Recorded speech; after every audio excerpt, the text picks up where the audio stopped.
Yes friends, इस video में हम जो हमारा सेकंड चैप्टर है पब्लिक फिनांस, उसके second unit that is market failure discuss करते हैं। कंसेप्ट वीडियो हम ऑलरेडी पढ़ चुके हैं। इसमें हम एक बार हमारे थ्योरेटिकल नोट्स के साथ वापस पूरा गो थ्रू कर लेंगे जो कंसेप्ट हमने पढ़े हैं उन्हीं को। चलिए, सबसे पहले मार्केट फेलियर का एस्पेक्ट क्या था। देखो, आपको बिल्कुल याद होगा मार्केट फेलियर का एस्पेक्ट ये था कि इकोनॉमी में जब कोई पर्सन कोई चीज़ को प्रोड्यूस करता है, परचेज करता है, तो वो ये देखता है कि मेरा पर्सनल बेनिफिट क्या है और पर्सनल कॉस्ट क्या है। वो नहीं देखता कि पूरे इकोनॉमी को, पूरे देश को क्या कॉस्ट है और क्या बेनिफिट है। और इसी कारण से कई बार कुछ गुड्स का ओवर या अंडर प्रोडक्शन हो जाता है। That is market failure. Definition देखिए, market failure is a situation in which the free market मतलब बिना गवर्नमेंट के इंटरफेरेंस वाला market leads to misallocation of society's scarce resources. जो सोसाइटी के, जो देश के स्कैर रिसोर्सेज हैं, उनका मिस एलोकेशन हो जाता है। मिस एलोकेशन कैसे?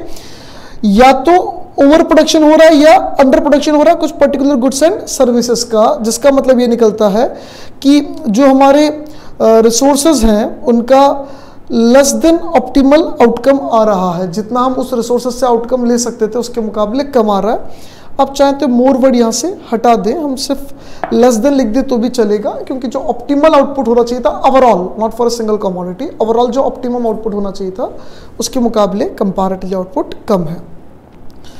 वापस मार्केट फेलियर आपको बिल्कुल कंसेप्ट वीडियो में समझ में आ गया होगा कि जब एक फर्म स्टील का प्रोडक्शन कर रही है तो वो पोल्यूशन के कॉस्ट को अकाउंट फॉर नहीं कर रही, वो सिर्फ खुद का बेनिफिट, खुद का कॉस्ट देख रही है।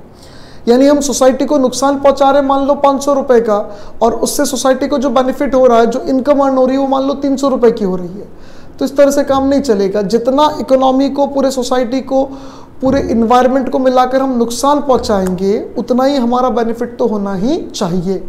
यानी अगर आप अपना व्हीकल लेके क्लासेस के लिए जा रहे हो, ऑब्वियसली जब व्हीकल चलाओगे तो उससे पोल्यूशन होगा, लेकिन अगर आप क्लासेस के लिए जा रहे हो तो वो व्हीकल के द्वारा किया गया पोल्यूशन चलेगा, वो एक्सेप्टेबल है, कोई दिक्कत नहीं है।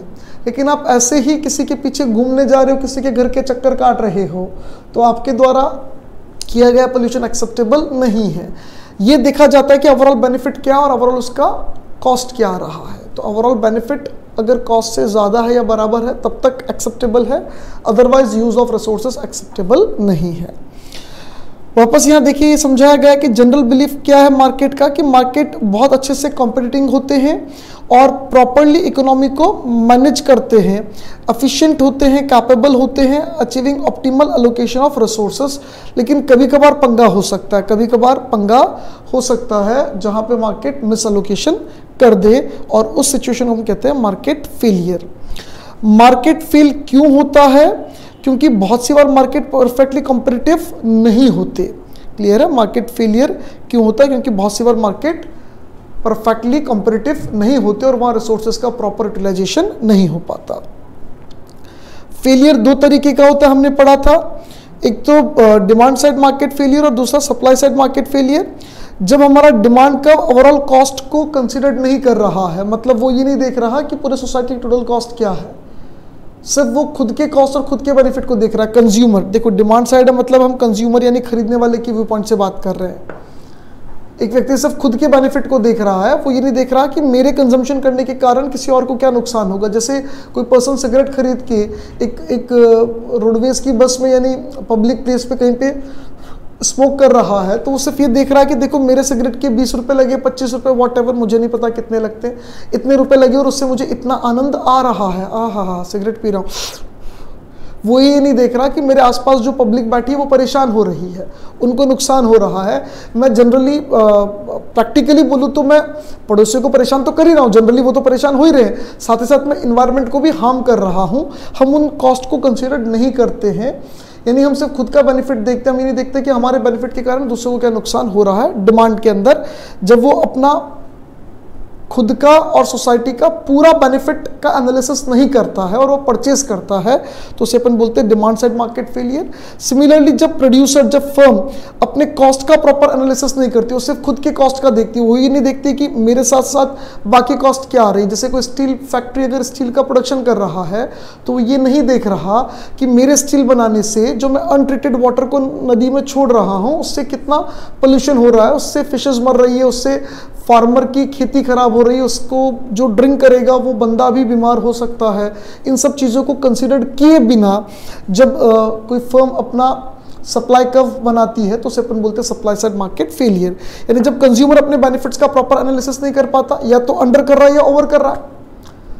एजुकेशन के केस में क्या था, एक व्यक्ति सिर्फ ये देखता है कि मुझे कितनी जॉब मिलेगी, वो ये नहीं देखता कि जब मैं पढ़ लूंगा, मैं पढ़ लिख कर समझदार बन जाऊंगा तो मैं कितने लोगों को सही सजेशन दे पाऊंगा, मैं अपने पूरे परिवार को सही गाइडेंस दे पाऊंगा, मेरी आने वाली जनरेशन सभ्य होगी, समझदार होगी।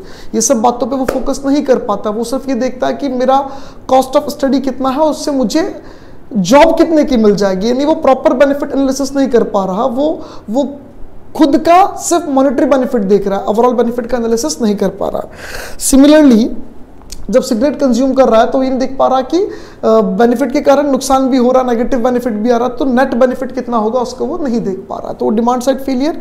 और जब कॉस्ट को प्रॉपर नहीं देखते तो सप्लाई साइड फेलियर। ये इक्वेशन वाला जो न्यूमेरिकल है ये हमने कंसेप्ट वीडियो में प्रॉपरली सॉल्व किया था, इसको हमने एकदम अच्छे से सॉल्व किया कि हमारा डिमांड का इक्वेशन 2000 माइनस 2px है, सप्लाई का इक्वेशन अभी ये है। हम इस सप्लाई के इक्वेशन में फिलहाल जो हमारा पोल्यूशन का कॉस्ट आ रहा है उसको इग्नोर कर रहे हैं। पोल्यूशन का कॉस्ट 60 रुपीज़ पर यूनिट, हम बाद में इसको कंसीडर करके सॉल्व करेंगे। तो पहले हमारा जो क्वांटिटी आ रहा है और जो प्राइस आ रहा है और बाद में जो क्वांटिटी और प्राइस आ रहा है उसमें डिफरेंस था। देखो इनिशियली जब इन दोनों को बराबर रखते हैं तो इक्विलिब्रियम क्वांटिटी आ रहा है हमारा 1200, प्राइस आ रहा है 400, यानी 1200 यूनिट प्रोड्यूस हो रही है और 400 रुपये पर सेल हो रही है, क्योंकि हम इन्वायरमेंट को हार्म करने वाली कॉस्ट को कंसीडर नहीं करें। सप्लाई साइड मार्केट फेलियर है।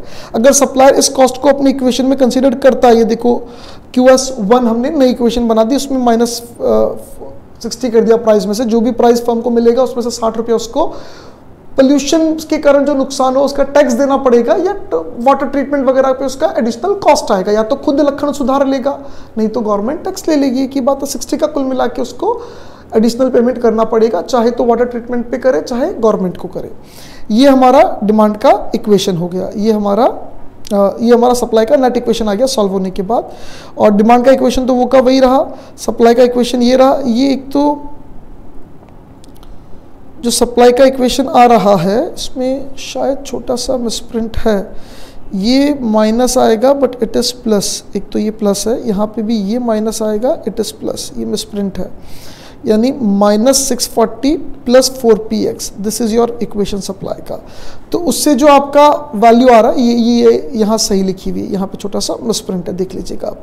तो px कितना आ रहा है 440 और qx कितना आ रहा है 1120। तो जब तक हम पोल्यूशन वाली कॉस्ट को कंसीडर नहीं कर रहे थे, हम लोग 1200 यूनिट प्रोड्यूस कर रहे थे, अब सिर्फ 1120 करेंगे। तो जो एक्सेस प्रोडक्शन हो रहा था फालतू का, भाई हम जबरदस्ती प्रोडक्शन क्यों कर रहे थे एक्स्ट्रा, क्योंकि जो हम इन्वायरमेंट को नुकसान पहुंचा रहे हैं उसके लिए हम पे नहीं कर रहे थे, पहले उसको हम ठीक करने की कोशिश नहीं कर रहे थे, तो मस्त होकर प्रोडक्शन कर रहे थे। तो अब तो एक प्रोडक्शन कम होगा तो पोल्यूशन कम होगा।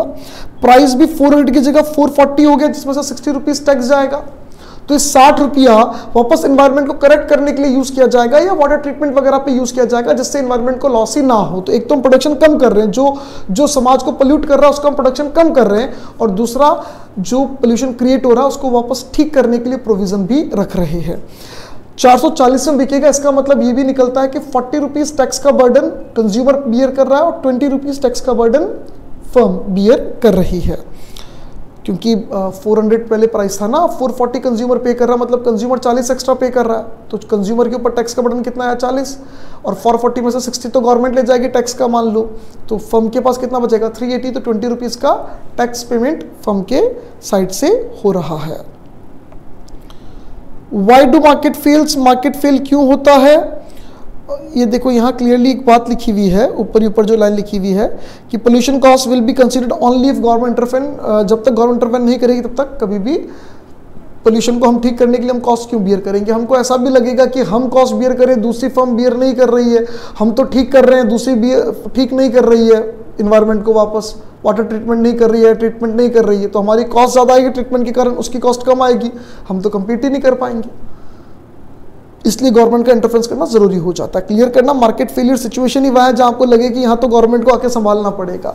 मार्केट फेलियर मतलब फर्म नहीं मैनेज कर पा रही है, गवर्नमेंट का इंटरफेरेंस होगा। मार्केट फेलियर के 4 रीजन हमने देखे थे। मार्केट पावर बोले, मोनोपोली पावर बोले, एक ही बात है। यहाँ एक फर्म ऐसी सिचुएशन में है कि वो प्राइस बढ़ा के अपना प्रॉफिट्स बढ़ा सकती है, यानी कंज्यूमर को लूटने की सिचुएशन में है, अपनी प्राइसेस बढ़ाकर अपने प्रॉफिट्स को बढ़ा सकती है, बेनिफिशियली अपने प्राइसेस का इंक्रीमेंट कर सकती है। एक्सटर्नलिटी, पब्लिक गुड्स और इनकम्प्लीट इंफॉर्मेशन, यहाँ पूरा नहीं लिखा हुआ, इनकम्प्लीट इंफॉर्मेशन, छोटे मोटे मिसप्रिंट्स है, नेक्स्ट एडिशन में क्लियर कर देंगे इसको। मार्केट पावर या मोनोपोली पावर वो एबिलिटी है फर्म की जहां प्रॉफिटेबली वो अपने मार्केट प्राइस को बढ़ा सकती है ओवर इट्स मार्जिनल कॉस्ट, जो उसका एक्चुअल मार्जिनल कॉस्ट आ रहा है उसके मुकाबले जबरदस्ती ज़्यादा प्राइस चार्ज कर रही है क्योंकि अकेली दादागिरी कर रही है। यानी वो जो प्रोडक्ट बेच रही है वो कंपैरेटिवली इनइलास्टिक डिमांड वाला है और कंज्यूमर के सामने अगर महंगा भी बेचेंगे तो भी बहुत ज़्यादा कंज्यूमर कम नहीं हो पाएंगे। मतलब पहले 100 यूनिट बिकता था, आपने प्राइस बहुत बढ़ा दिया तो भी अब 90 यूनिट्स बिक रहा है। 90 यूनिट्स पे भी आप इतना हाई प्राइस पे बेच रहे हो कि ओवरऑल प्रॉफिट्स आपके बढ़ गए, लेकिन जो 10 यूनिट्स मार्केट में कंज्यूमर खरीदने को तैयार थे, जो रीजनेबल प्राइस पे करने को रेडी थे, उनको वो प्रोडक्ट अवेलेबल नहीं हो पा रहा है। This is market failure. आप मार्केट में किसी चीज का अंडर प्रोडक्शन कर रहे हो। 100 यूनिट का प्रोडक्शन होना चाहिए था और रीजनेबल प्राइस पे कंज्यूमर को मिलना चाहिए था। जो कंज्यूमर रीजनेबल प्राइस पे करने को तैयार है उनमें से भी 10 कंज्यूमर्स को तो मिल ही नहीं रहा और बाकी 90 को महंगा मिल रहा है। This is market failure. Excessive market power, single या कुछ प्रोड्यूसर्स को ये पावर दे देता है कि वो लेस आउटपुट बेचे जो एक्चुअली बेचना चाहिए था। कॉम्पिटिटिव मार्केट यानी परफेक्ट कंपटीशन मार्केट में जितना बेचना चाहिए था उसके मुकाबले कम आउटपुट बेच रहे हैं। Market power can cause market to be inefficient, यहाँ पे ज़्यादा प्राइस हो जाएगा और आउटपुट कम हो जाएगा। Consumers who were ready to pay reasonable price, जो रीजनेबल प्राइस पे करने को रेडी थे, will not get the goods and services causing a market failure. तो इससे क्या होगा, मार्केट फेलियर होगा। सबसे पहले तो आप इसकी डिमांड कर्व पे फोकस करो, उसके स्लोप फोकस करो। उसका स्लोप काफ़ी स्ट्रेट है, हमको इनइलास्टिक डिमांड बनाना है। आप अगर कोई ऐसा मार्केट में डिमांड कर्व बना दोगे यहाँ पे तो नहीं चलेगा, ऐसा डिमांड कर्व नहीं चलेगा। इनइलास्टिक पैटर्न का बनाना है तो उसका स्लोप कंपैरेटिवली हाई होना चाहिए। फ्लैटर डिमांड कर्व जो होता है वो इलास्टिक डिमांड को रिप्रेजेंट करता है और जिसका स्लोप ज़्यादा होता है वो इनइलास्टिक डिमांड को रिप्रेजेंट करता है। तो यहाँ इनइलास्टिक डिमांड के लिए हमने बनाया, ये हमने एक नॉर्मल सप्लाई कर्व बना दिया। ये इक्विलिब्रियम आ रहा है, प्राइस पी पर बिकना चाहिए था और क्यू यूनिट्स बिकनी चाहिए थी, लेकिन जानबूझकर फर्म अपना प्राइस कर रहा है P1, जानबूझ के फर्म अपना प्राइस कितना कर रहा है P1 और सिर्फ Q1 यूनिट से सेल कर रहा है। प्राइस इतना बढ़ाया, आउटपुट थोड़ा सा कम भी हो गया तो भी उसके ओवरऑल प्रॉफिट्स तो बढ़ गए, लेकिन जो कंज्यूमर खरीद रहे हैं उनको एक तो एक्स्ट्रा प्राइस पे करना पड़ रहा है और कुछ कंज्यूमर तो मार्केट से बाहर भी हो गए। यहाँ पे एक वर्ड हम देख रहे हैं dead weight loss. Dead weight loss का मतलब होता है loss of efficiency. Dead weight loss का मतलब होता है loss of efficiency. This area is dead weight loss. मतलब अगर Q1 से Q की तरफ जाते तो उसकी कॉस्ट ये आती, supply curve is marginal cost curve, demand curve is marginal utility यानी बेनिफिट कर्व। तो जो पूरे सोसाइटी को कॉस्ट आती वो तो इतनी आती और जो बेनिफिट होता वो इतना होता, तो इतना और फायदा समाज को हो सकता था जो फायदा नहीं हो पाया। इसे हम कहते हैं लॉस ऑफ एफिशिएंसी या डेड वेट लॉस।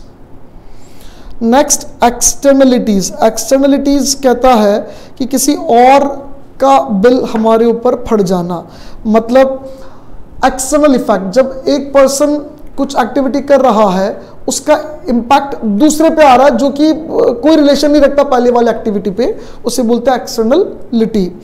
जैसे बायर और सेलर आपस में कोई एक्टिविटी कर रहे हैं, cell purchase consumption production process जो चल रहा है इनके बीच का एक्सचेंज, और फिर ऑब्वियसली सप्लायर जो होगा, जो सेलर जो होगा वो पहले प्रोडक्शन करेगा और बाद में बायर कंजम्पशन करेगा। इसका इम्पैक्ट किसी थर्ड पर्सन पे आ रहा है जिसका ना तो प्रोडक्शन से लेना देना है, ना सेलिंग से लेना देना है, ना परचेज से, ना कंजम्पशन से, किसी से भी लेना देना नहीं है, पर उस पर इम्पैक्ट आ रहा है। That is technically known as externality. इसे अपन क्या कहते हैं, externality. Anything that one individual does have at the margin some effect और अनदर, यानी कोई एक इंडिविजुअल कर रहा है और उसका इम्पैक्ट कुछ हद तक दूसरे पर भी पड़ रहा है। मार्जिन मतलब कुछ हद तक, तो उसको बोलते हैं externality.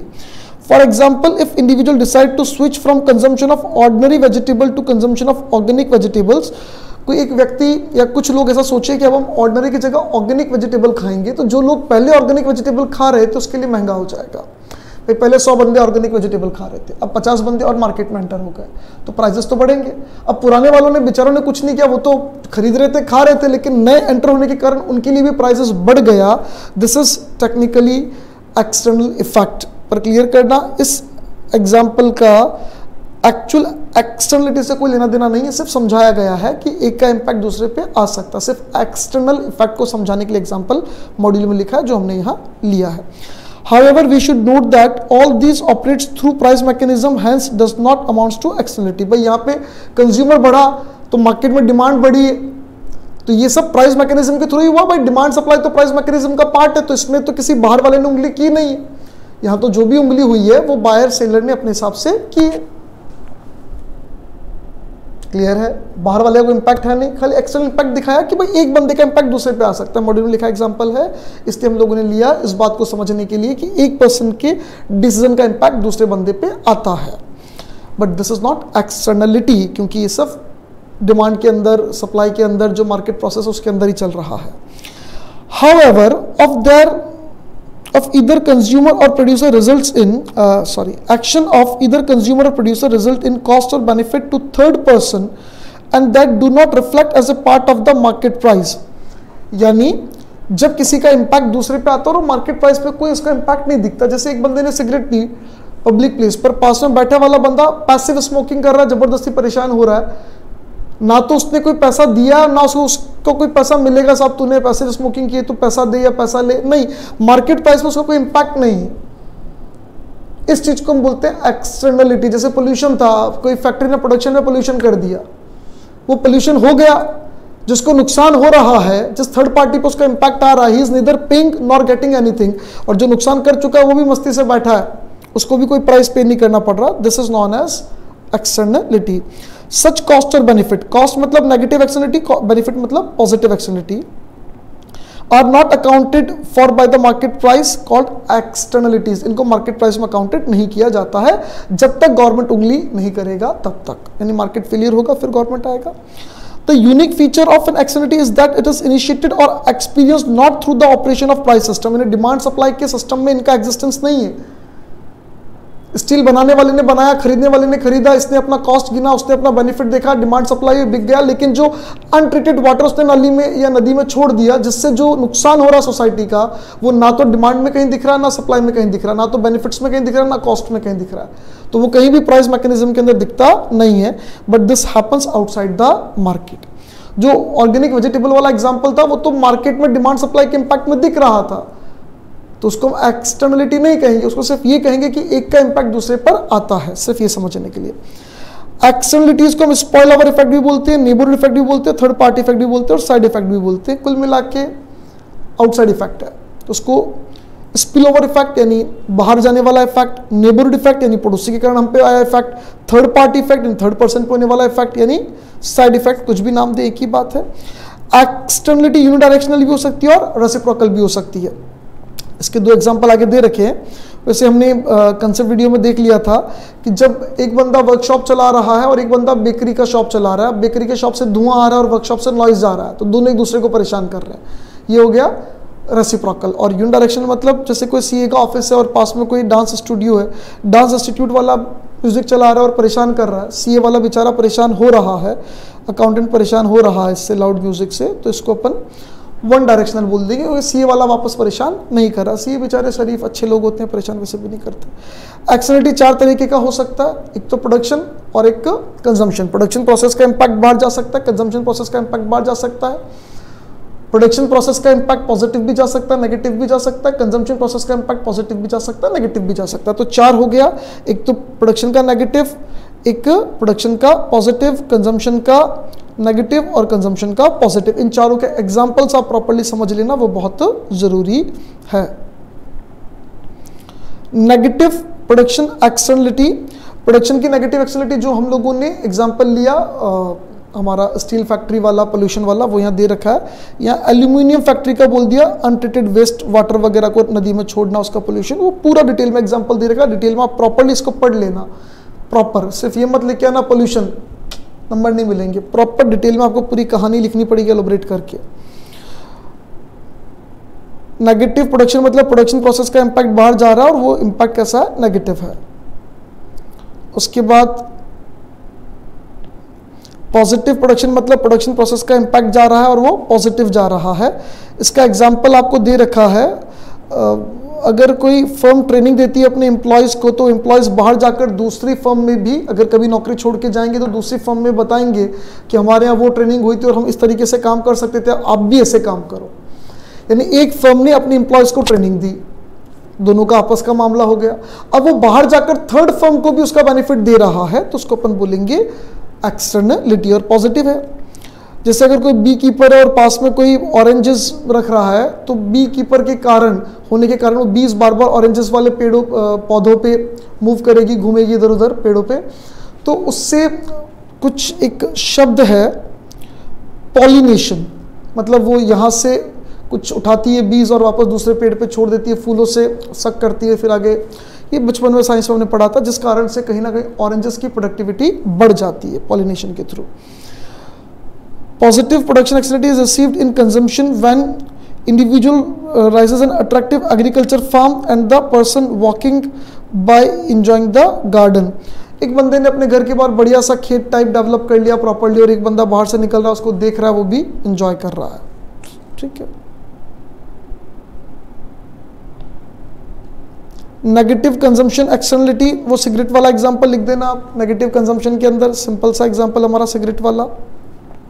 Positive consumption education, medicine, अगर हम किसी बीमारी के लिए, मान लो कोई बीमारी है जिसका ऑलरेडी आपके पास कोई वैक्सीनेशन अवेलेबल है, वैक्सीनेशन ले लो तो फिर वो आपको बीमार नहीं करेगी, आप नहीं होगे तो कोई और भी बीमार नहीं होगा।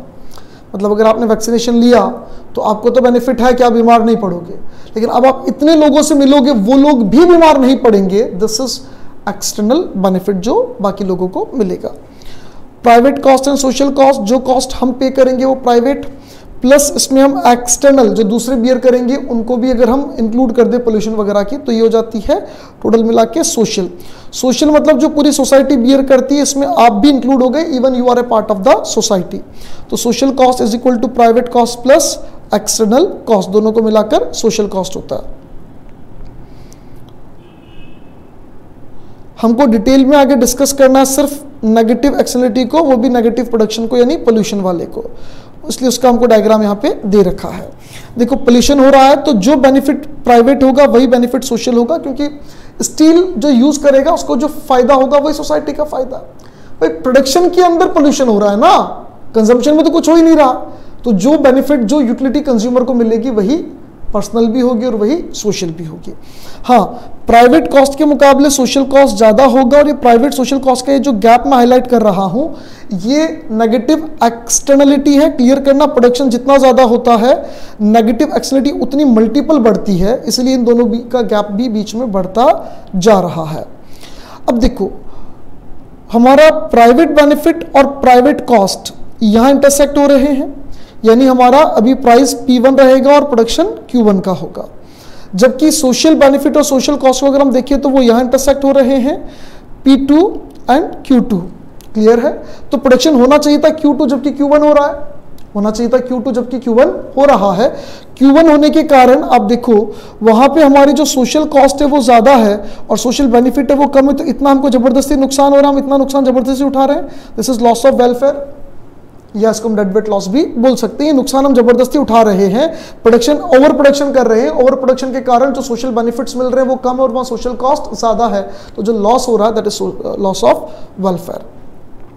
गवर्नमेंट इंटरफेयर नहीं करेगी तो प्रोडक्शन Q1 होगा और सिर्फ P1 प्राइस पर बिक जाएगा, उस P1 प्राइस पर कोई प्रोविजन क्रिएट नहीं होगा वापस सही करने का जो नुकसान सोसाइटी को हो रहा है उस नुकसान को। चलिए उसके बाद पब्लिक गुड्स हम लोगों ने पढ़ा था, पब्लिक गुड्स के फीचर्स हमने डिस्कस किए थे, पब्लिक गुड्स के फीचर्स के साथ साथ हमने प्राइवेट गुड्स के फीचर्स डिस्कस किए थे और उससे हमको पब्लिक गुड्स का लॉजिक समझ में आ गया था। To differ the public and private goods, let's we first understand the characteristics of private goods. जो खरीदेगा उसी को यूटिलिटी देगा private goods. Owner of private good can exercise private property right, मेरा सब मैं यूज करूंगा तेरे को नहीं दूंगा, and can prevent other from using goods and consuming their benefits. Consumption of private goods जो होता है वो राइवलरियस होता है, आप यूज करते जाओगे खत्म होता जाएगा. एप्पल एक खाई खत्म हो जाएगी, 4 एप्पल थी एक खाली अब 3 ही बचेगी. राइवलरियस, जितना यूज होगा खत्म होता जाएगा. And that is purchase and consumption of private goods by one individual prevents another individual from consuming it. यानी आपने एप्पल खा ली तो कोई और एप्पल नहीं खा पा रहा, अब इसका मतलब किसी और का एक एप्पल कम हो गया कंपैरेटिवली. आपने यूज किया वो चीज खत्म हो गई, मतलब किसी और के लिए उसकी अवेलेबिलिटी रिड्यूस हो गई. प्राइवेट गुड्स एक्सक्लूडेबल होते हैं, जो पेमेंट करेगा उसी को मिलेगा, जो पेमेंट नहीं करेगा उसको नहीं मिलेगा.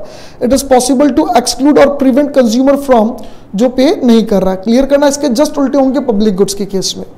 प्राइवेट गुड्स जो होते हैं वो फ्री राइडर प्रॉब्लम से सफर नहीं करते.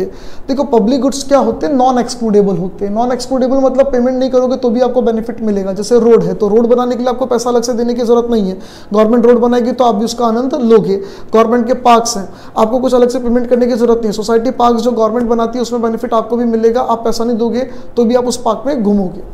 क्लियर है. तो यहाँ पे क्या होता है, कोई भी व्यक्ति पैसा देना ही नहीं चाहेगा. जब मैं पैसा नहीं दूंगा तो भी मैं रोड का आनंद लूंगा, मैं पैसा नहीं दूंगा तो भी मुझे पार्क का आनंद मिलेगा.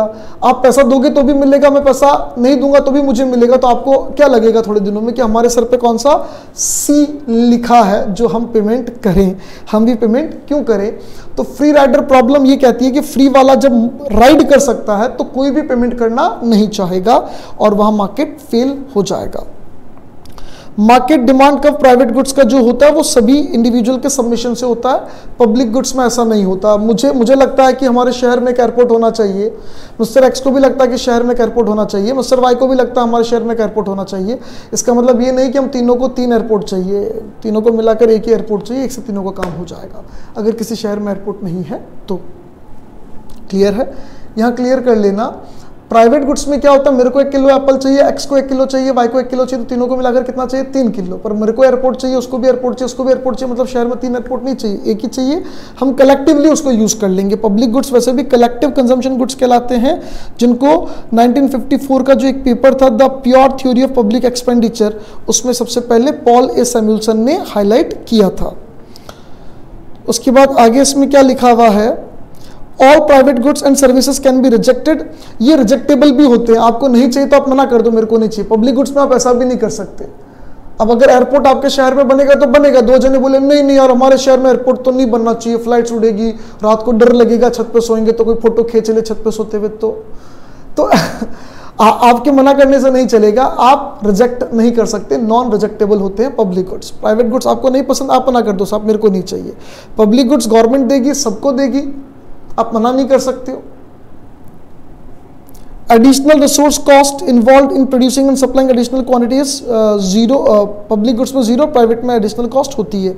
पब्लिक गुड्स में मार्जिनल कॉस्ट क्या होती है, जीरो होती है. यानी गार्डन गवर्नमेंट ने बना दिया, उसमें 1 जना घूमे, 4 घूमे, 10 घूमे, मेंटेनेंस कॉस्ट तो वही लगनी है. पेड़ पत्तियां बढ़ेगी तो काटना पड़ेगा, रोज झाड़ू लगाना पड़ेगा. रोड पे 4 व्हीकल निकले, 10 व्हीकल निकले, सुबह सुबह सफाई तो होगी ही होगी. तो जो कॉस्ट आना जनरली वही आता है. एडिशनल कॉस्ट एज सच नहीं होता. रोड लाइट लग गई, उस रोड लाइट के नीचे से 1 बंदा निकले, 4 बंदे निकले, लाइट तो कंजम्पशन हो ही रहा है, इलेक्ट्रिसिटी तो जल ही रही है बेचारी. अब वहां से 1 बंदा रोड लाइट से निकले, चाहे 4 बंदे निकले, कोई फर्क नहीं पड़ता है, तो एडिशनल कॉस्ट नहीं आती है. Since buyer can be excluded from enjoying the goods if they are not willing and able to pay for it. अगर वो पे करने की नियत में नहीं तो उनको हम लात मार सकते हैं. तो हर बंदा पे करना चाहेगा और वहाँ एक प्रॉपर मार्केट जो होगा वो एस्टेब्लिश होगा. जबकि पब्लिक गुड्स में मार्केट एस्टेब्लिश नहीं होने का कारण ही यही है कि जो पे नहीं करेगा वो भी इंजॉय करेगा. तो सबको लगेगा हम क्यों पे करें, हम क्यों पे करें, हम क्यों पे करें. और जब कोई पे ही नहीं करना चाहेगा तो कोई भी प्राइवेट फर्म उसको अवेलेबल नहीं करवाएगी, उसको बेच ही नहीं पाएगी. कैसे बेचेगी, फ्री में सबको मिल रहा तो मैं कैसे बेचूं. इसलिए गवर्नमेंट वहां पे आती है और गवर्नमेंट खुद उसको अवेलेबल करवाती है. अब कैसे वो तो नेक्स्ट चैप्टर में आएगा, नेक्स्ट में डिस्कस करेंगे.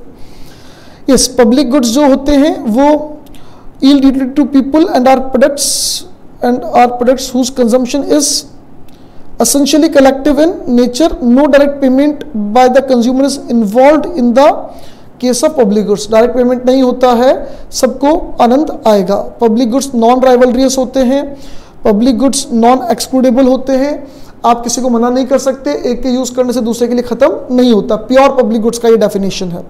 पब्लिक गुड्स जो होते हैं वो इंडिविजिबल होते हैं, यहाँ पे submission of individual demand market demand नहीं होगा, सबके लिए अलग अलग नहीं होता, वो सबको मिलाकर एक ही होता है, टुकड़े नहीं कर सकते, डिविजिबल नहीं है, वो इंडिविजिबल है। एक एयरपोर्ट मतलब सबके लिए है, वो ऐसा नहीं कि एयरपोर्ट का ये हिस्सा मेरा ये हिस्सा तेरा, ऐसा नहीं होगा, वो सबके लिए होगा। Railway station, bus stand, road जो भी है सबके लिए पूरा पूरा होता है। पब्लिक गुड्स जो होते हैं वो मोर वनरेबल होते हैं एक्सटर्नलिटीज वगैरह के लिए, इनएडिक्वेट property rights and free Riders problem. यहाँ फ्री राइडर प्रॉब्लम होगी, प्रॉपर्टी राइट्स नहीं होंगे, जैसे कोई पेड़ है या कोई माइंस है, वहाँ पे कोयला निकल रहा, अब गवर्नमेंट का अगर कोई इंटरफेरेंस ना हो तो हर व्यक्ति जाएगा कोयला उठा के ले आएगा, तो वहाँ पे कोई भी प्रॉपर्टी राइट एस्टेब्लिश नहीं होगा। एक बंदा कहेगा तो एक्स्ट्रा क्यों लेके जा रहा है, तेरे तो चाहिए नहीं।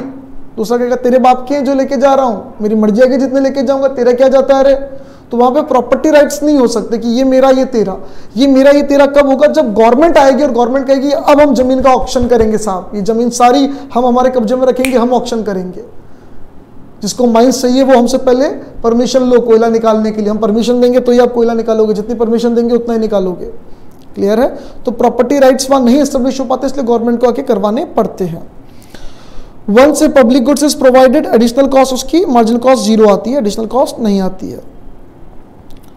लास्ट बोला public goods are generally divided into two categories, एक होता है पब्लिक कंजम्पशन गुड्स यानी डिफेंस इक्विपमेंट वगैरह, एक होता है public factors of production, health care, infrastructure. Factors of production मतलब जो कहीं ना कहीं इकोनॉमी की प्रोडक्शन कैपेसिटी को इंप्रूव करते हैं। देखो हेल्थ सर्विसेज अच्छी होगी, इंफ्रास्ट्रक्चर अच्छा होगा, एजुकेशन सर्विस अच्छा होगी, तो हमारे यहाँ पे अच्छा लेबर प्रोड्यूस होगा।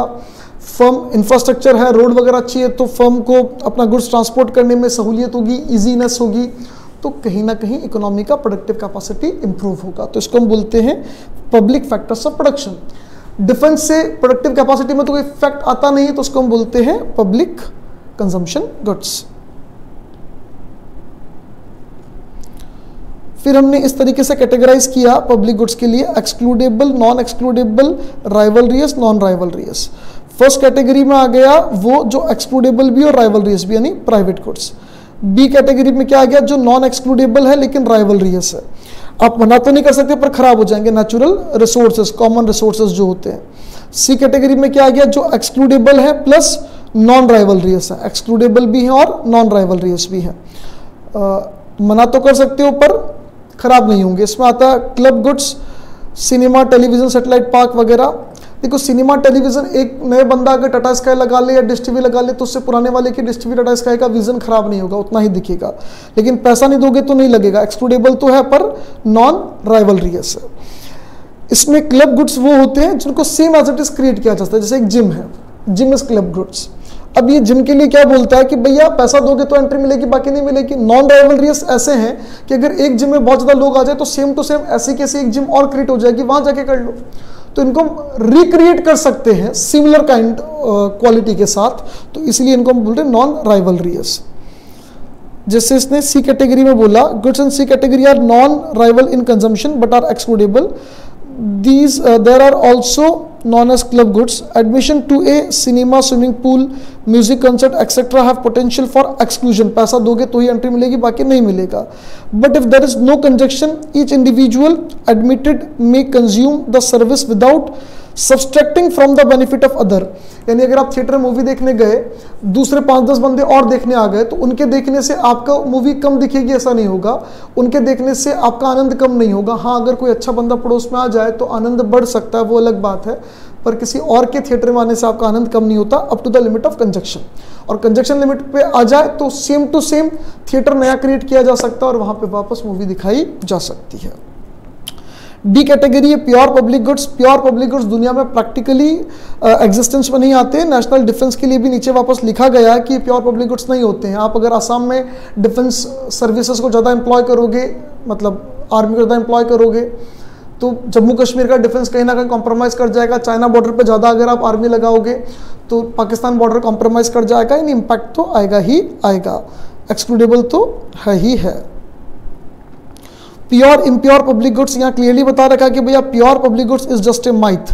प्योर पब्लिक गुड्स कभी होता ही नहीं है। Pure public goods is which perfectly satisfy non rivalness and non excludabilities are not easy to come across. ऐसा मिलना बहुत मुश्किल है। प्रैक्टिकली नो गुड्स और services are found to be non rivalrous and non excludable. Practically ऐसा होता नहीं है। If government provides law and order और मेडिकल केयर, इसमें भी क्या होगा, कंजक्शन तो आएगा ही आएगा। बहुत ज़्यादा लोग अगर केसेस फाइल करने लग जाएंगे तो आपका केस बहुत डिलेड आएगा। बहुत डिलेड अगर आपका केस का फाइल हो भी जाता है, आपको कोर्ट से जजमेंट मिलता भी है, तो आपको कितना वेट करना पड़ा, कितना नुकसान हुआ, दूसरे के कारण आपके ऊपर इम्पैक्ट तो आया। तो नॉन राइवलरियस कैसे हुआ, राइवलरियस है। मेडिकल सर्विस कोई दूसरा पेशेंट अगर डॉक्टर को दिखा रहा तो आप नहीं दिखा पा रहे हो, आपको वेट करना पड़ रहा है, राइवलरियस है। उसके कंजम्पशन करने से आपको सर्विस नहीं मिल पा रही। तो बोला कि भैया कोई नॉन एक्सक्लूडेबल हो सकता है पर राइवलरियस हो जाए, कोई नॉन राइवलरियस हो जाए पर एक्सक्लूडेबल हो जाए। तो ऐसे कॉम्बिनेशन सेट हो सकते हैं और ऐसे कॉम्बिनेशंस के लिए इन्होंने आगे अलग अलग नाम दिए। जैसे इन्होंने कहा कि भैया एक तो क्लब गुड्स हो गया, एक वेरिएबल यूज पब्लिक गुड्स हो गया। क्लब गुड्स हमने पहले ही देख लिया था, थिएटर वाला example. Variable use public goods में हमने बोला कि भैया ऐसी चीज़ें हैं, पहले तो ये दो इकोनॉमिक्स के नाम याद कर ले जिन्होंने सबसे पहले इनके ऊपर फोकस किया। इन्होंने कहा दे कैन बी एक्सक्लूडेबल और नॉन एक्सक्लूडेबल। जैसे रोड वगैरह, तो सरकार कॉलोनी की रोड्स पे टोल टैक्स नहीं लेती है पर हाईवे पे टोल टैक्स लेती है, तो एक्सक्लूडेबल भी हो सकता है, नॉन एक्सक्लूडेबल भी हो सकता है। एक्सक्लूडेबल इसलिए किया जाता है कि कुछ लोगों को डिस्करेज किया जाए, क्योंकि नहीं तो वो बहुत ज़्यादा यूज़ करेंगे, लोग बाग ज़्यादा यूज़ करेंगे। जैसे पार्क वगैरह 5 रुपये एंट्री फीस रख दी, कारण क्या है भैया, हर कोई अंदर ना घुसे। हर कोई अंदर घुसेगा तो कंजक्शन की प्रॉब्लम आएगी, बाकी लोग भी परेशान होंगे। तो छोटी मोटी फीस रखने से हर कोई आदमी अंदर नहीं घुसता, तो कहीं ना कहीं वहाँ पर डिस्करेजमेंट होता है फ्रीक्वेंट यूज़ करने से, और उससे जो प्रॉब्लम ऑफ कंजक्शन है वो क्रिएट नहीं होती। Since there will be not they are not replicable, the facility should be accessible to all potential users। भाई अब रोड है तो रोड एक बन गई, अब आप एक और रोड जल्दी से नहीं बना सकती हो। भाई भीलवाड़ा से लेकर अगर असम तक की कोई, मतलब राजस्थान से लेकर असम तक की कोई रोड बनी हुई है, तो रोड बनी हुई है, आप सोचो कि हम एक रोड और बना दे, 2 रोड और बना दे, इट्स प्रैक्टिकली नॉट पॉसिबल कि हम बहुत सारी रोडें बना सकें। ज़मीन परचेज करना गवर्नमेंट के लिए, उनके ऊपर कंस्ट्रक्शन कराना सस्ता नहीं है, ब्रिजेस वगैरह बनाना पॉसिबल नहीं है। तो ये सबको मिले, अब सबको कैसे मिले भैया, थोड़ा सा चार्ज रख दो तो मिसयूज करने वाले लोग नहीं आएंगे, जिनको एक्चुअली यूज करना होगा वही आएंगे, और एक्चुअली यूज करने वाले आएंगे, जो पोटेंशियल यूजर्स होंगे वही आएंगे, तो वहां पर उनको प्रॉपर सर्विस मिल जाएगी।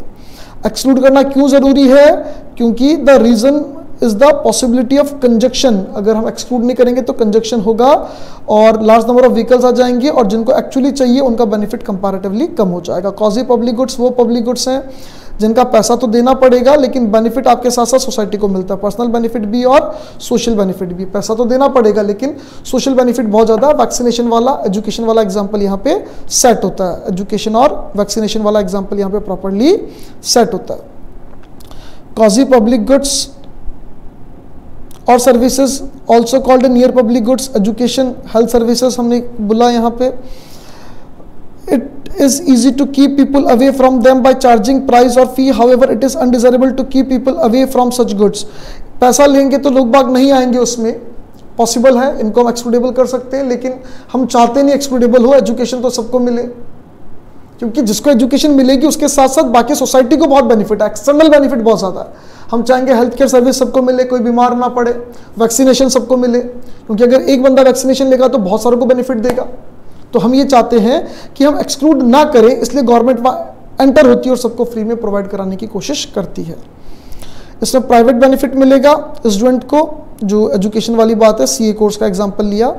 हावेवर अदर बेनिफिट्स भी हैं, पॉसिबल एडिशन, जैसे अकाउंटिंग नॉलेज को, प्रैक्टिस को यूज़ करे, कंसल्टेंसी दे दूसरे लोगों को, टैक्सेस के लिए गवर्नमेंट को रिकमेंडेशन दे दे कि भैया टैक्सेशन ऐसे लगाओ, बजटरी सिस्टम ऐसे बनाओ, उसमें पूरे देश को, पूरे सोसाइटी को बेनिफिट है। These have the characteristics of public goods भी है इसमें, और इसमें प्राइवेट गुड्स तो है ही है, पैसा दे रहे हो आपको बेनिफिट तो मिलेगा ही मिलेगा, लेकिन पब्लिक गुड्स के बेनिफिट भी इसके अंदर अवेलेबल है। Common access resources, tragedy of being common. Common access resources वो होते हैं जो नेचुरल रिसोर्सेज है, जो सबके लिए अवेलेबल है और सबके हैं, इसीलिए इनको सभी मिसयूज करते हैं, सभी इनको बर्बाद करते हैं। ये नॉन एक्सक्लूडेबल होते हैं पर राइवलरियस होते हैं। आप किसी को मना तो कर नहीं सकते, जब तक गवर्नमेंट रेफरेंस नहीं करेगी। कोयले की खान से हर कोई व्यक्ति कोयला लेकर आएगा, पेड़ पौधे हर कोई तोड़ के लेके आना चाहेंगे, तो ये है तो राइवलरियस, खराब तो हो जाएंगे, पर किसी को आप एक्सक्लूड नहीं कर सकते हो, और सबके हैं क्योंकि कॉमन एक्सेस है, सबके लिए अवेलेबल है। तो ये सबसे बड़ी दिक्कत है, सभी इसको यूज करेंगे, सबको ये लगेगा कि यार मैं अगर आज तोड़ के नहीं लाया पेड़ से, या मैं आज कोयला निकाल के नहीं लाया, तो कोई और ले जाएगा, कोई और ले जाए, उससे पहले मैं ले लूं। जो सबका होता है वो किसी का नहीं रहता, ये यहाँ पे अप्लीकेबल होता है। उसके बाद हमारे पास आता है ग्लोबल पब्लिक गुड्स, जिनकी ग्लोबल इंपॉर्टेंस है। ग्लोबल पब्लिक गुड्स बेसिकली दो तरीके के होते हैं, एक तो फाइनल, एक इंटरमीडिएट। इंटरमीडिएट मतलब वो ऑर्गेनाइजेशंस जो ग्लोबली काम कर रही है अच्छे के लिए, और फाइनल गुड्स मतलब जो एक्चुअली सोसाइटी को बेनिफिट मिला, जैसे पोलियो खत्म हो गया, ठीक है। 5 वर्ल्ड बैंक ने 5 आइडेंटिफाई किए हैं। एक तो इन्वायरमेंटल कॉमन, बोले इन्वायरमेंट सबका कॉमन है साहब, आप पोल्यूशन एक जगह करोगे तो नुकसान फायदा पूरे दुनिया को होगा। कम्युनिकेबल डिजीज, कोरोना जैसे एक बंदा बीमार हो तो आगे किसी को बीमार कर सकता है। इंटरनेशनल ट्रेड, इसका बेनिफिट होता है, ये अपन 4th चैप्टर में पढ़ेंगे कि इंटरनेशनल ट्रेड के कारण इंटरनेशनल बेनिफिट कैसे होता है, सभी देशों को फायदा होता है इंटरनेशनल ट्रेड से। इंटरनेशनल फाइनेंशियल आर्किटेक्चर्स मतलब वर्ल्ड बैंक वगैरह, इनका होने से सबको फायदा है, सब थोड़ा थोड़ा कंट्रीब्यूट करो, किसी देश की इकोनॉमी बहुत ज़्यादा खराब हो रही होगी तो वहाँ पे सपोर्ट मिल जाएगा। नॉलेज, इंटरनेशनल लेवल पे अगर किसी चीज़ का कोई मेडिसिन बनता है किसी बीमारी को लेकर, तो ऐसा थोड़ी कि उसी देश को बेनिफिट रहेगा, धीरे धीरे बाकी कंट्रीज़ भी उसको यूज़ करेंगे, उस मेडिसिन को यूज़ करेंगे और अपने देश के लोगों को इलाज करेंगे, ट्रीटमेंट करेंगे, ठीक करेंगे। इन्वायरमेंटल कॉमन में बता रखा है यहाँ पे कि भैया क्लाइमेट चेंज वगैरह, डाइवर्सिटी लॉस सभी को प्रॉब्लम करेगी, और ये बीमारियों में एड्स वगैरह, टीबी, मलेरिया, इसमें कोरोना भी आप लिख सकते हो, कोविड-19 भी आप इसमें ऐड कर सकते हो। एक क्लियर है, पर यहाँ एक बात क्लियर कर लेना कि इन सब के लिए कोई प्रॉपर मैकेनिज्म नहीं हो सकता, गवर्नमेंट रेफरेंस भी नहीं हो सकता, क्योंकि ये ग्लोबल है। ग्लोबली कोई एक गवर्नमेंट होती नहीं, हर देश की अपनी अलग अलग गवर्नमेंट होती है। अब एक गवर्नमेंट, एक देश तो चाह रहा है कि हम इन्वायरमेंट का ध्यान रखें, हम पोल्यूशन ना करें, दूसरा कर रहा है, वो नहीं मान रहा, आप क्या करोगे? तो कहीं ना कहीं ये जो ग्लोबल पब्लिक गुड्स है, जो ग्लोबली जिनकी इंपॉर्टेंस बहुत हाई है, जो सबके लिए है, यहाँ पे ये दिक्कत तो आती है कि यहाँ पे कोई कॉमन गवर्नमेंट या कॉमन इंस्टीट्यूशन नहीं है जो सबको गवर्न कर सके प्रॉपर्ली। हालांकि यूएन है, बट बहुत 100% गवर्न करने की अथॉरिटी में नहीं है, तो उसका नुकसान तो दुनिया को उठाना पड़ता है। Free rider problem public goods के साथ आती है, क्योंकि पब्लिक गुड्स नॉन एक्सपोर्टेबल होते हैं। नॉन एक्सपोर्टेबल है मतलब पेमेंट दिए बिना ही आनंद मिलेगा। जब आपको लगता है कि पेमेंट दिए बिना आनंद मिल रहा है तो आप क्यों पेमेंट करना चाहोगे? फिर जब आपको दूसरा व्यक्ति देखेगा उसको लगेगा यार इसने तो पेमेंट किया नहीं तो भी आनंद बराबर ले रहा है, तो मैं क्यों पेमेंट करूँ, मेरे सर पे कौन सा सी लिखा है? तो धीरे धीरे कोई भी पेमेंट करना नहीं चाहेगा, और जब कोई पेमेंट करना ही नहीं चाहेगा तो वहाँ पर मार्केट एस्टेब्लिश हो ही नहीं सकता, मार्केट फेलियर तो हो ही गया। देखो, हमने कहा था डिमांड साइड मार्केट फेलियर, ये perfect example of demand side market failure है। बेनिफिट सबको मिल रहा है, लेकिन हर व्यक्ति का जो डिमांड कर्व है वो उसके एक्चुअल बेनिफिट को प्राइस के फॉर्म में रिफ्लेक्ट नहीं कर रहा। उसको लग रहा है बेनिफिट तो बिना पे किए मिल जाएगा ना, मैं अपना डिमांड कर्व क्यों दिखाऊं, मैं अपना एमयू कर्व पूरा क्यों दिखाऊं, मैं एमयू कर्व छुपा लेता हूं। क्लियर है? तो यहां पर हर व्यक्ति को जो बेनिफिट मिल रहा है वो अपने पर्सनल बेनिफिट को भी अपने डिमांड कर्व में इनकॉर्पोरेट नहीं कर रहा। सोसाइटी को मिलने वाले बेनिफिट की तो दूर की बात, पर्सनल को भी नहीं कर रहा। उसको लग रहा मैं क्यों पे करूं, बेनिफिट तो ऐसे भी मुझे मिल ही जाएगा। उसके बाद लास्ट फ्री राइडर प्रॉब्लम के लिए इसने 2 चीज़ें लिखी है। Free rider problem can not be solve, तो 2 चीज़ें होगी, या तो पब्लिक गुड्स अवेलेबल ही नहीं होंगे या फिर गवर्नमेंट को अवेलेबल करवाने पड़ेंगे। प्राइवेट मार्केट तो प्रोड्यूस नहीं कर पाएगा और गवर्नमेंट को वहाँ पे आना पड़ेगा, सोसाइटी को एज ए कॉमन आना पड़ेगा, गवर्नमेंट को आना पड़ेगा। प्रॉब्लम्स, वैसे भी 2nd चैप्टर की 2nd यूनिट में हम लोगों ने सिर्फ प्रॉब्लम्स को, मार्केट फेलियर के एस्पेक्ट को डिस्कस किया। मार्केट फेलियर में गवर्नमेंट का इंटरफेरेंस क्या होगा, इन प्रॉब्लम्स को गवर्नमेंट कैसे सॉल्व करेगा, ये तो अपन नेक्स्ट चैप्टर में, नेक्स्ट यूनिट में डिस्कस करेंगे। इनकम्प्लीट इन्फॉर्मेशन भी कारण है मार्केट फेलियर का। लोगों के पास इन्फॉर्मेशन बराबर नहीं है, बायर के पास ज़्यादा या सेलर के पास ज़्यादा, बायर सेलर के पास कम ज़्यादा इन्फॉर्मेशन है। जिसके पास ज़्यादा इन्फॉर्मेशन होगी वो सोचेगा मैं ज़्यादा इन्फॉर्मेशन वाला क्या सोचेगा, मैं कम इन्फॉर्मेशन वाले को ठग लूँ, मैं मूर्ख बना लूँ, मैं लूट लूँ। इन्फॉर्मेशन कम क्यों होती है? क्योंकि कई बार इन्फॉर्मेशन बहुत ज़्यादा कॉम्प्लेक्स होती है, कई बार बहुत ज़्यादा महंगी होती है, उसको कलेक्ट करना बहुत महंगा है, और कई बार लोग बहुत लापरवाही भी कर देते हैं। तो 3 बेसिक कारण होते हैं इन्फॉर्मेशन फेलियर के या इनकम्प्लीट इन्फॉर्मेशन के।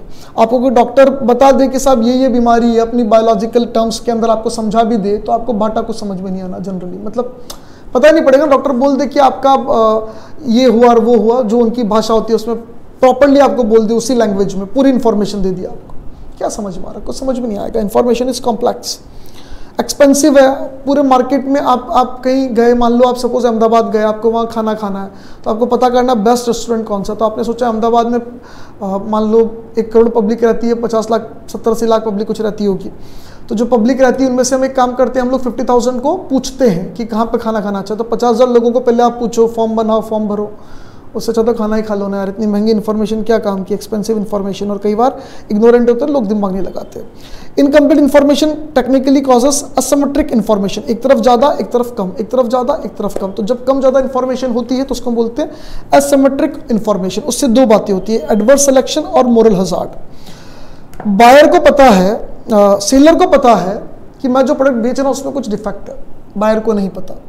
इसे हम कहते हैं सेल ऑफ लेमन्स। इसे अपन क्या कहते हैं, sale of lemons, market for lemons, sale of lemons या market for lemons. Second hand car में, सेकेंड हैंड मोबाइल में यही होता है। सेलर को पता होता है, बेचने वाले बंदे को पता है मेरे मोबाइल में ये प्रॉब्लम है, वो बायर को नहीं बताएगा, छुपा लेगा जानबूझ के। अगर बायर एक बार गलत खरीदेगा, दो बार गलत खरीदेगा, तीन बार, धीरे धीरे बायर का उस मार्केट से विश्वास उठ जाएगा, उसको लग जाएगा कि इस मार्केट में हमेशा एडवर्स यानी उल्टी चीज ही मिलती है। धीरे धीरे धीरे धीरे उस मार्केट में लोग खरीदना ही बंद कर देंगे। सेकेंड हैंड मोबाइल आज के जमाने में जनरली कोई भी मार्केट से खरीदना पसंद नहीं करता। हाँ, कोई दोस्ती यारी जान पहचान हो तो फिर भी ठीक है, पर हम बाहर जनरली खरीदना पसंद नहीं करते। हमको मन में डाउट रहता है कि यार ये अभी तो चल रहा है, कल चलेगा नहीं चलेगा, गारंटी नहीं, सब बहुत मुश्किल है, प्रॉब्लम है। तो एडवर्स सिलेक्शन धीरे धीरे मार्केट का एग्जिस्टेंस ही एलिमिनेट कर देता है सबके। और खरीदेगा भी ना कोई व्यक्ति तो माइंड में क्लियर रहेगा कि मैं खरीद रहा हूं तो घटिया क्वालिटी है, घटिया क्वालिटी खरीद रहा हूं तो उतना ही प्राइस दूंगा। 50,000 का मोबाइल सेकंड हैंड मार्केट में कोई बेचे, बोले साहब A1 क्वालिटी आप तो 40,000 में ले लो, बोले 40,000 में सेकंड हैंड लूंगा, क्या पता कैसा निकलेगा। 10,000 में देता हूँ, 15,000 में देता हूँ, तो बोल 50,000 वाला मोबाइल आपको लगता है चलो 10-15 में बिक जाओ तो भी ठीक, मतलब मिल जावे तो भी ठीक, चला लेंगे, कुछ दिन चलेगा तो, नहीं तो फिर देखेंगे। यानी सील ऑफ लेमन्स, बार बार खराब खराब खराब बिकेगा तो कंज्यूमर का माइंडसेट हो जाएगा कि खराब ही मिलता है। वो अच्छे मार्केट का, क्वालिटी, गुड क्वालिटी मार्केट का एलिमिनेशन ही कर देगा वहां पर एडवर्स सिलेक्शन के कारण। एक यहाँ पे हेल्थ इंश्योरेंस की बात बोली। People who are most likely to purchase health insurance, generally वो बंदा हेल्थ इंश्योरेंस खरीद रहा है जिसको पता है कि मुझे कुछ बीमारी है। यानी बायर को पता है मेरे को बीमारी है, वो सेलर को बता नहीं रहा, इंश्योरेंस कंपनी को बता नहीं रहा। वो जानबूझ के क्या कर रहा है, वो जानबूझ के क्या कर रहा है, अपनी बीमारी छुपा के हेल्थ इंश्योरेंस करवा लेता है। करवाने के बाद फिर कहता है मेरे तो बीमारी होगी, ट्रीटमेंट करवाऊंगा। अब ऐसे बहुत ज़्यादा लोग अगर चीटिंग वाले आएंगे धीरे धीरे, तो कंपनियों को लगेगा कि यार जो भी इंश्योरेंस कराता है साला क्लेम मांग लेता, थोड़े दिनों बीमार हो जाता है क्लेम मांगता। तो कंपनियां क्या करेगी, कंपनियां कहेगी कि हम प्रीमियम बढ़ा रहे हैं, we will charge now high premium, हम ज़्यादा प्रीमियम चार्ज करेंगे, थोड़ा नहीं ज़्यादा पैसा लेंगे। जब प्रीमियम बढ़ेगा तो जो स्वस्थ लोग होंगे उनको लगेगा इतना हाई प्रीमियम देके हम कहाँ इंश्योरेंस कराएं, तो धीरे धीरे वो लोग इंश्योरेंस कराना ही शायद बंद कर दें। तो सेकेंड हैंड गुड्स हो गया, या ये प्रीमियम वाला जो एग्जांपल हमको हेल्थ इंश्योरेंस वाला एग्जांपल दे रखा है, इन सब में ऐसा होता है कि जानबूझ के इन्फॉर्मेशन छुपाई जाती है और उस कारण से प्रॉब्लम आती है। नेक्स्ट हमारे पास यहाँ है मोरल हजार्ड। मोरल हजार्ड का मतलब है इंसान की नैतिकता खत्म हो जाना, इंसान अपॉर्चुनिटिस्ट हो जाता है कि अपॉर्चुनिटी ले लो, अपने बाप का क्या जाता है। मोरल हजार्ड, मोरल हजार्ड का मतलब ये हो गया कि एक व्यक्ति जबरदस्ती का एडवांटेज ले रहा है क्योंकि उसको लगता है कि मेरा बाप का क्या जा रहा है। जैसे एक व्यक्ति ने इंश्योरेंस ले रखा, इंश्योरेंस का प्रीमियम था 500 रुपये, उसने 500 पे कर दिया सपोज। पहले वो डॉक्टर को जब दिखाने जाता था तो 100 रुपये वाले डॉक्टर को दिखाने जाता था, और जब डॉक्टर लिखता था ये टेस्टिंग कराओ वो टेस्टिंग कराओ, तो पूछता था यार भाई साहब जरूरी है क्या यार, ये टेस्टिंग तो बहुत महंगी है, ये वाली नहीं तो ये करा ले।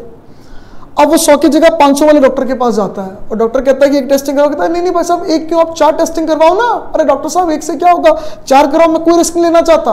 उसको लगता है पैसे तो मेरे लगेंगे नहीं, पैसे तो इंश्योरेंस कंपनी देगा। तो अब वो अपॉर्चुनिटिस्ट हो गया, अब उसकी जो मॉरलिटी थी वो खत्म हो गई। उसे लगता है कि मेरा पैसा नहीं लग रहा, कंपनी का पैसा लगेगा, भाड़ में जाने तो अपने क्या करना, लगे जो लगे। मोरल हजार्ड, मोरल हजार्ड से भी क्या होता है, जब व्यक्ति इतना लापरवाह हो जाता है तो कंपनियों को लग जाता है कि भैया हमारे क्लेम्स तो बहुत बड़े बड़े जा रहे हैं, तो कंपनियां भी अपने प्रीमियम का प्राइस बढ़ा देती है और धीरे धीरे बहुत सारे बंदे मार्केट से आउट हो जाते हैं। जिनको लगता है प्रीमियम बहुत महंगा है, हम सस्ते वाले डॉक्टर को ऐसे ही दिखा देंगे, कम टेस्टिंग करा के ऐसे सर्वाइव कर लेंगे, तो धीरे धीरे पॉलिसीज लेना ही बंद कर देते हैं और मार्केट फेलियर वहाँ क्रिएट होता है। ये मार्केट फेलियर का हमने नोट्स के साथ एक रिवीजन कर लिया था। अब इसके बाद क्वेश्चन आंसर सेशन अगली वीडियो में आपको दे देता हूँ। तब तक के लिए बाय बाय, सी यू, फिर मिलते हैं वापस अगली क्लास में। Okay bye.